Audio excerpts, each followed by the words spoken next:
Kembali bersama The Headlines, koalisi setelah vonis MK. Bang Don tadi kembali mengingatkan pernyataan Bang Akbar.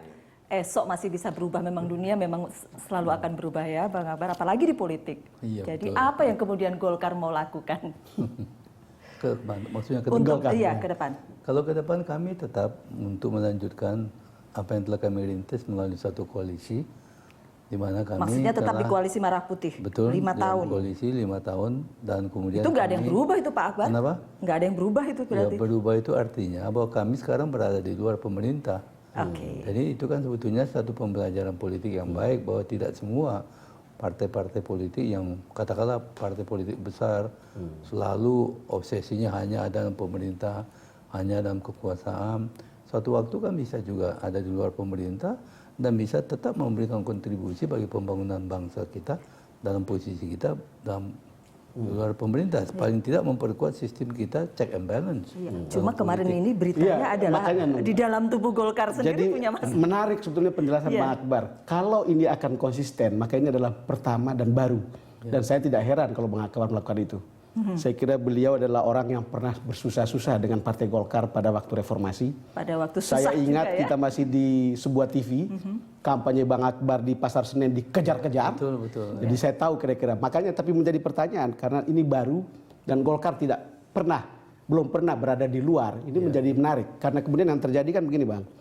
Yang kita pahami dari berbagai liputan sekarang ini justru di dalam sedang ada pergolakan kan antara mereka yang mau membawa ini ke dalam dan mereka yang mau bertahan di luar sebetulnya. Itu yang terjadi sebenarnya. Ya itulah yang menjadi tugas kami ke dalam.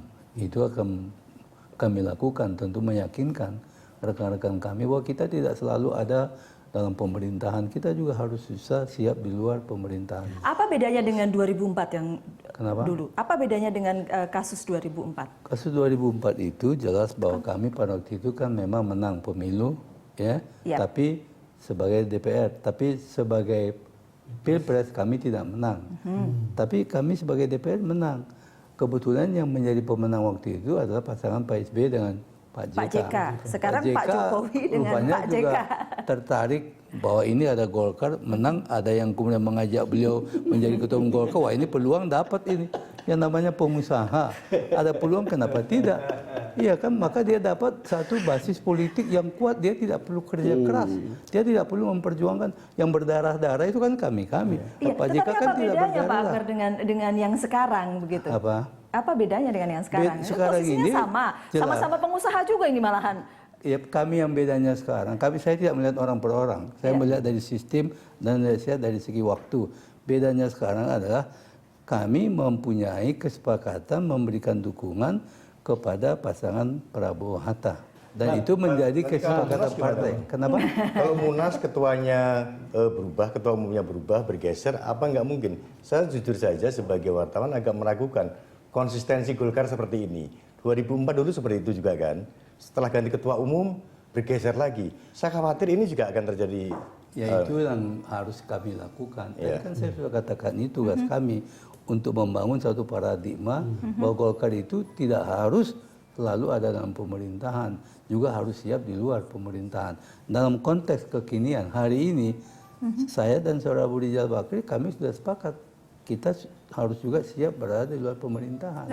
Bahwa nanti misalnya terjadi perubahan pergantian, itu soal lain. Karena kan yang terjadi begini Bang, yang kita dengar ya sebelum kita ke Demokrat. Jadi ini ada faksinya Pak ARB, lalu kemudian sekarang ada Agung Laksono, di mana Bang Fahmi Idris menjadi ketua tim suksesnya.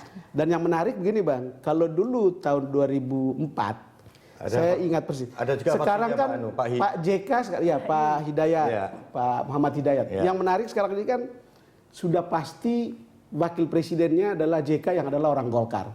Yang justru selama ini kan berbeda sekali pandangan dengan Pak ARB dan kemudian dengan Bang Akbar sendiri sebagai ketua dewan pembina ya. Ya betul.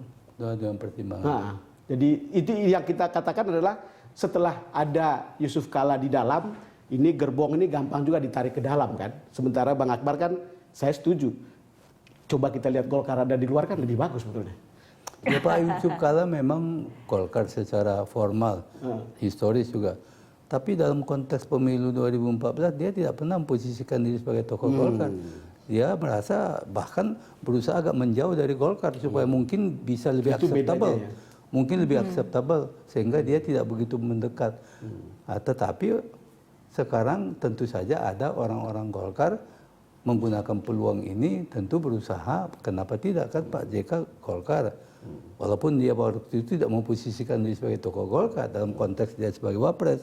Orang-orang yang sekitar Golkar ini kenapa kita tidak manfaatkan sekaligus? Mas Edi ini dekat dengan orang PDIP ini karena katanya tugasnya, salah satu tugasnya JK membawa Golkar ke PDIP, bukan? Mungkin juga begitu kan. Mungkin juga begitu. Hanya saya khawatir Bang Akbar, akan terjadi perpecahan di Golkar ini kalau ini terus ya kedua kubu ini perpecahan di tubuh Golkar. Perpecahan di tubuh Golkar. Yeah. Semoga Munas nanti sudah menjadi satu seperti keinginan Bang Akbar. Tapi saya jujur saja dari awal saya bilang Golkar ini kan sudah terlampau nyaman di kekuasaan itu loh. Dan berkuasa itu bukan hal yang buruk ya Bang di dalam politik itu kan. Bukan hal yang buruk ya. Tapi dalam politik kekuasaan juga bukan hal yang jelek ya Pak. Juga. Menarik. Iya, tetapi kalau kita bisa bicara perpecahan, Demokrat menghadapi itu nggak sih? Enggak. Karena kalau lihat kadernya juga ada yang mendukung. Nggak terlalu sulit. Nggak terlalu sulit. Kenapa? Golkar Demokrat partai baru. 2004 langsung jadi penguasa, 2009 tambah kuat. Sekarang maka realistis. Suaranya hanya 10%. Nah, karena realistis maka kemudian Pak SBY mengatakan berpolitik netral. Netral itu maknanya adalah bebas aktif. Saya agak susah menanggapinya tadi Pak. Bebas aktif itu kayak politik luar negeri Indonesia soalnya. Jadi apa ini bebas aktif ini? Semua aktif. Orang kadernya boleh kemana-mana sesuka hati atau bagaimana? Bukan. Bebas aktif itu maknanya ialah bahwa berpikir bebas ya untuk kemajuan ke depan. Ya. Kemudian jika ada peluang signifikan demi untuk bangsa, ya kita aktif. Ya, gitu. Tapi kalau hanya tempelan-tempelan tidak penting, tidak perlu. Oleh karena itu Demokrat juga berpikir untuk berada di luar kekuasaan. Kalau tanya-tanya Pak SBY gimana? Prof? Pak SBY itu politiknya soft power dan Jawa. Maka isyaratnya selalu dengan senyum.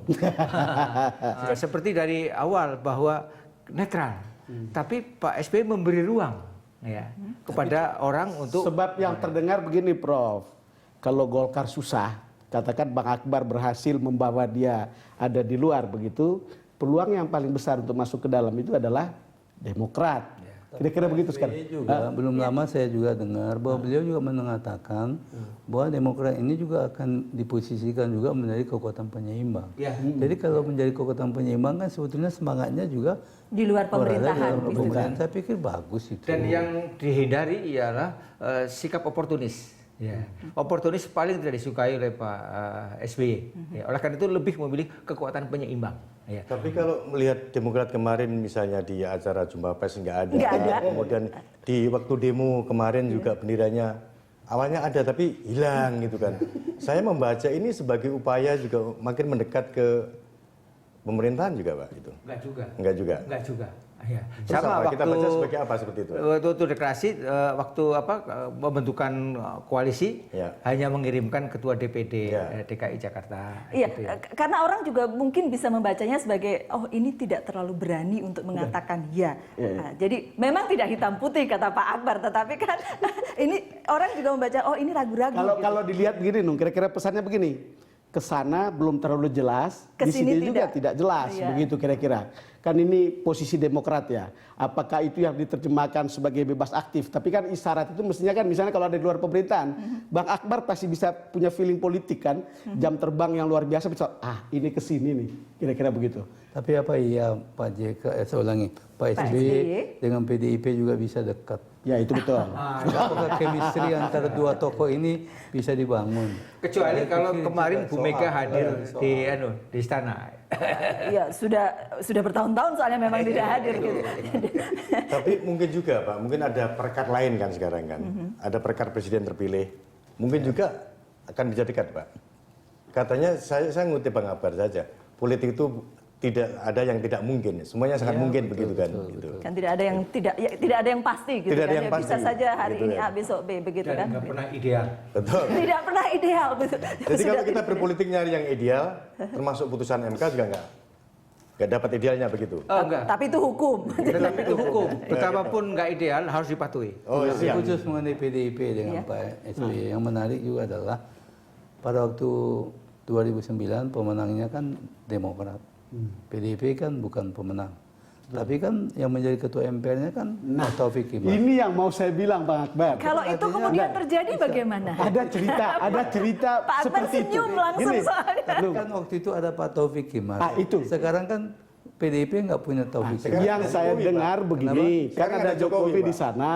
Iya. Lalu Beda. kemudian Beda. begini kira-kira, oke deh tahun 2009 ada Bang TK di situ. Kita tukar. Tahun 2014 ketua MPR-nya dari sana. Dari Demokrat begitu kira-kira. Tentu juga, Iya. walaupun dibilang tanpa syarat kan pasti juga ada syarat-syarat yang bisa jalan begitu. Ya bisa. Akan bisa jalan kalau ada Demokrat. perekat yang lain begitu ya Pak? Demokrat bisa 2014 menjadi Ketua MPR. Bisa, kenapa tidak? Gitu, Prof. Apalagi kalau dia bergabung dengan koalisi. Pak Umar Saya kira iya.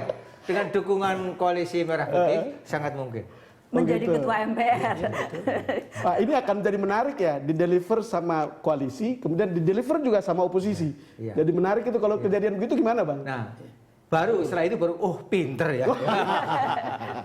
Pinternya Demokrat atau pinternya koalisi jadi? Pak Kita Akbar. berjiwa besar lah koalisi itu. Jadi artinya walaupun Demokrat itu tidak formal ada di dalam, tapi kalau dalam prakteknya kita bisa sama-sama, bisa saja nanti pada waktunya kita juga memberikan satu peluang pada Demokrat untuk menduduki satu posisi politik, terutama di lembaga perwakilan antara MPR dan DPR gitu. Tunggu, tidak formal di dalam koalisi, tidak formal dalam koalisinya Jokowi atau tidak formal dalam koalisi? Oh, koalisi Merah Putih tentu. Saya Belum bicara- formal dalam koalisi Merah Putih Ya, Demokrat. saya Pak Akbar? penandatanganannya kan juga tidak ikut. Oh, Artinya oke. kemarin waktu MK itu kan juga tidak ikut. Iya. Bukan Tapi cuma bukan saya berarti- Pak Mubarak. Tapi senyumnya terus. Oke. Berlangsung. Tapi yang Senyumnya gimana Pak itu? Ya berlangsung senyum terus. Nanti biar Mas Hedi menerjemahkan sebagai sesama orang Jawa. yang penting begini, berita ada terus Mas. Ya. Oke. Berita banyak terus kan? Ya, kita akan lanjutkan lagi sesaat lagi. Pemirsa, kami akan kembali untuk Anda The Headlines selepas jeda berikut.